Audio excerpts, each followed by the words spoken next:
In now, David Soucy, the former FAA safety inspector.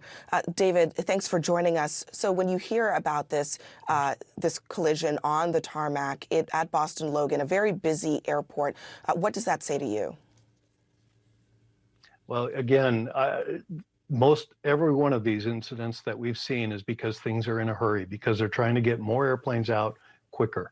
And even this one has to do with that because of how they're moving the airplane, how quickly they have to get it from one gate to the other.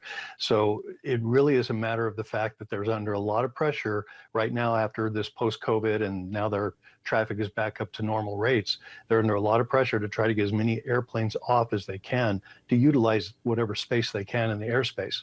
So this goes back to these near mid-air collisions when airplanes are on the runway and taking off and other airplanes are coming in on top of them. They need to expand that time more. I know it's hard to say that because it might cost them a lot of money and it costs the travelers a lot of time as well. But when you're looking at every flight that's packed, these things have to get in, they have to slow things down and get things back to normal speed-wise.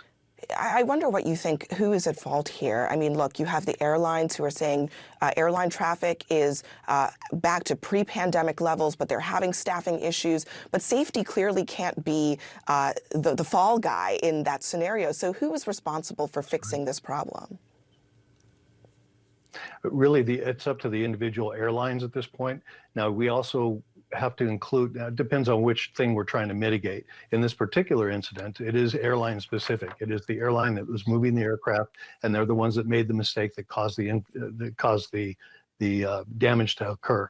So we have to look at it, be careful how I word this, because there is no one fix for everything. But in this case, it was airline specific. The cases before that I was talking about, it's the air traffic controllers, and it is the actual administrator, the FAA administrator, who has to start setting these standards for how many airplanes can take off and how quickly. You know, when it looks good on math, when it looks good, like, hey, we can get this guy off and then he's clear and then the next person comes on, and you do that mathematically and you try to figure out as an actuarial how many flights you can get out of an airport. Those numbers are real, but there's things that delay. For example, the one in Austin, the aircraft had lined up on the runway and was supposed to have taken off, but he took longer than usual to actually go through his pre-flight and check his engines and that sort of thing. So the air traffic controller thought he had already left, but he hadn't. So those are in other situations that you have to create a buffer for. Yeah, but clearly a problem across the air traffic system right now in this country. David Soucy, thank you for joining us on that breaking news. And brutal